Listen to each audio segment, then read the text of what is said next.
네, 정경팔의 마켓 프리즘입니다. 오늘 월요일 아침 이 시간 외환선물의 정경팔 팀장 자리하셨습니다. 안녕하세요. 네, 안녕하십니까? 네. 자, 일단 금요일장 뉴욕 증시 마감 상황을 좀 살펴보죠. 전날 굉장히 크게 올랐기 때문에 이날은 뭐 호재가 있었음에도 크게 호재로 반영을 하지 못했습니다. 지수 맞습니다. 일단은 강보합권 정도에서 마무리됐죠. 시장 좀 살펴주시죠. 네, 고용 상황부터 먼저 정리를 해보고요. 네. 그 다음에 시장 반응에 대해서 네네. 이어가겠습니다. 10월 고용지표의 가장 큰 특징은요. 비농업 부문 고용이 5개월 만에 처음으로 증가세로 돌아섰다는 것입니다. 시장은 6만 명의 증가를 예상을 했었습니다만 실제로는 15만 1천 명 증가로 나타났고요. 지난 9월 고용지표의 수정치 역시 9만 5천 명 감소해서 4만 1천 명 감소로 줄어들었기 때문에 향후 노동시장에 대한 전망을 밝게 했습니다. 이런 고용지표 호재를 고려해 볼 때 미 연준이 경기를 너무 비관적으로 보는 것은 아닌가 하는 생각을 또 해보고요. 10월 고용지표 결과가 지난 중간선거 발표 전에 발표가 되었다면 민주당에 큰 도움이 되었겠습니다만 선거 직후에 발표되면서 민주당에게는 크게 아쉬운 상황이 되었습니다.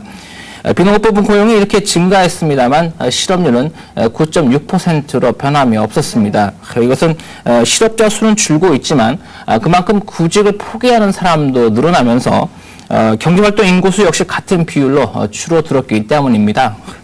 이런 고용지표 발표 이후에 외환 시장의 반응은 컸고요. 반면에 증시의 반응은 그다지 뜨겁지 않았습니다. 외환 시장에서는 고용지표 호재에 따라서 향후에 양적 완화의 규모가 줄어들 수도 있다는 전망이 흘러나왔고요.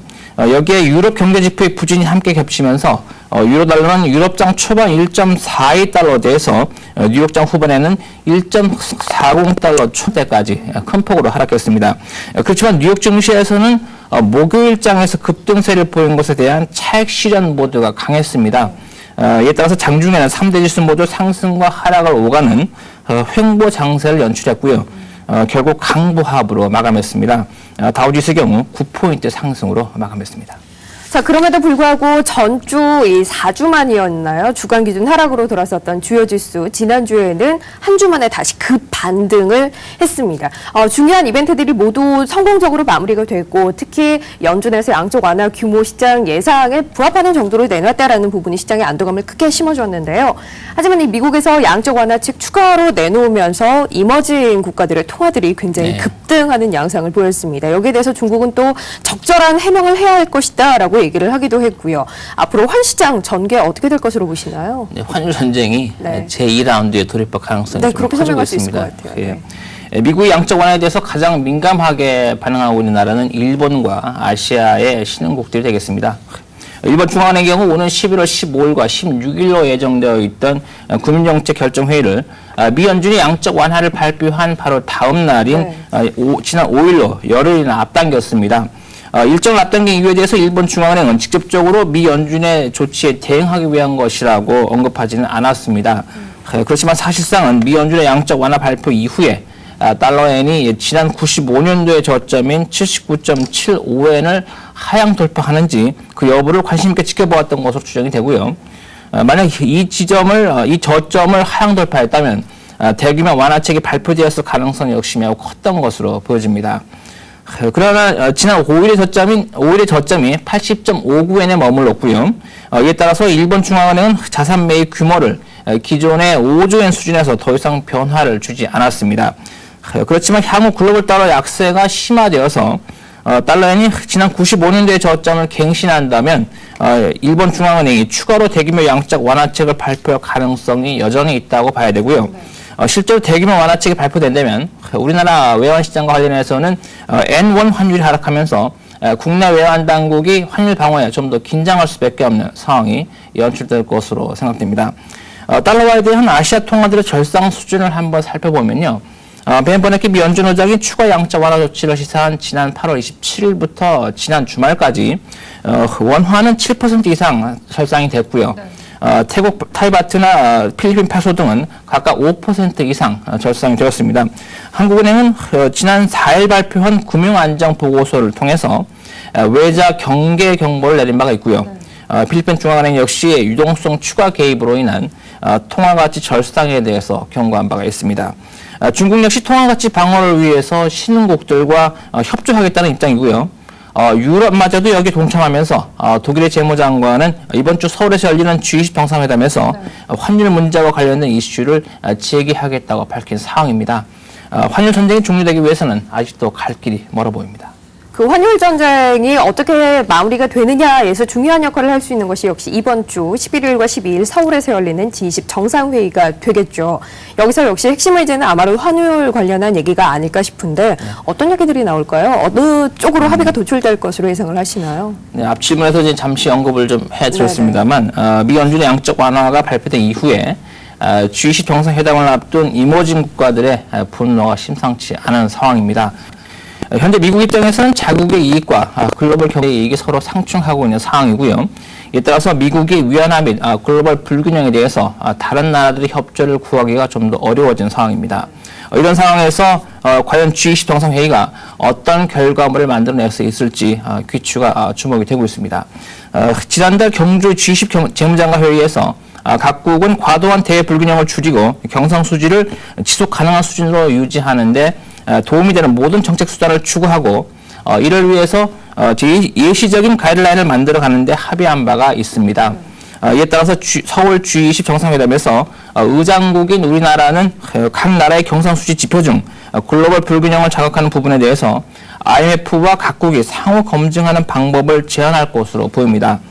즉 경상적 목표 관리의 예시적 가이드라인의 해법을 환율 문제가 아닌 글로벌 불균형의 해소에서 찾는다는 것입니다. 그러나 얼마나 구속력 있는 합의를 도취할 수 있을지에 대해서는 의문입니다. 지난 1985년도에 플라자 합의 경우에는 선진 5개국만이 당사자로 참여했었습니다. 그렇지만 지금은 훨씬 많은 나라들이 이에 당사자로 참여하고 있고요. 각국의 경제 여건이 판이한 상황에서 구체적인 경상수지 목표를 수치화하는 것은 사실상 거의 불가능하다는 생각이고요. 어떤 합의를 하더라도 강제성을 갖기는 어려울 것이라는 전망입니다. 따라서 이번 회의에서 기대할 수 있는 최대치는 추상적이면서도 정치적인 수사에 의한 합의문이 아닐까 생각합니다. 국내 증시 얘기를 좀 해보죠. 지난 금요일장, 전날 뉴욕 증시 큰 폭 상승했지만 우리 시장은 이미 목요일장에서 크게 좀 반영을 했었죠. 큰 폭 올랐던 터라 개인과 기관의 차익 실현 매물에 밀려서 닷새 만에 하락으로 돌아섰습니다. 물론 그 폭이 크지는 않았고요. 그 안에서 IT주의 반등이 보였다라는 부분 긍정적으로 해석을 하는 분들도 계신데요. 물론 지수 자체가 크게 의미를 갖는 건 아닙니다만 이제 11월도 됐고 올해 얼마 남지 않은 상황에서 올해 코스피 2,000포인트 갈 것인가? 그렇죠. 역시 갑론을박이 많습니다. 어떻게 보시나요? 증시 전망. 네, 기본적으로는 매우 긍정적인 시각으로 증시를 바라보고 있습니다. 2차 양적 완화에 대한 기대감으로 상승했던 증시가 양적 완화 규모 발표 이후에도 그 흐름을 지속할 것이라는 것에 무게를 두고 있습니다. 벤버나키 미 연준 의장이 2차 양적 완화를 시사한 것이 지난 8월 27일이었습니다. 네. 그날 이후 최근까지 각 시장의 수익률을 한번 검토해 보면요. 달러 인덱스가 7% 이상 하락하는 동안 나스닥 지수는 18% 가까이 상승했고요. 구리와 원유와 같은 상품들은 각각 15%와 11% 이상 상승하는 모습을 보이고 있습니다. 달러 약세 흐름을 타고 글로벌 유동성이 주식과 상품 시장으로 흘러가고 있는 것입니다. 이런 흐름이 국내 시장에도 반영되면서 같은 기간 코스피는 10.9%가량 상승했고요. 원화의 경우는 달러화에 대해서 7% 가까이 절상되었습니다. 경기 부양 효과를 내기 위해서 풀린 자금들이 기업으로 흘러 들어가는 것이 맞습니다만 현재 미국 시장은 유동성이 부족하지 않고요. 신흥 경색이 지속되면서 유동성이 금융회사에 머물러 있습니다. 따라서 이번에 2차 양적 완화 역시 미국의 경제 부양보다는 이머징 시장에 투자될 가능성이 높고요.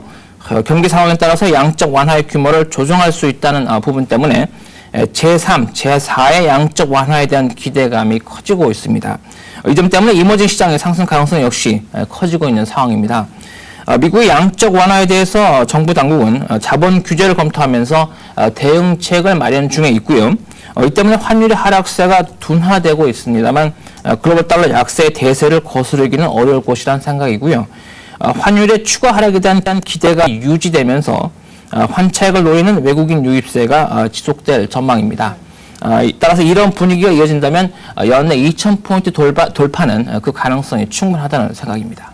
크게 보자면 이 미국에서 계속해서 양적 완화책을 내놓으면서 유동성이 풍부해질 것이고 또 여기에 달러 약세 맞물리면서 우리 시장으로 그 유동성이 흘러올 수밖에 없을 것이다라는 의견이신데요.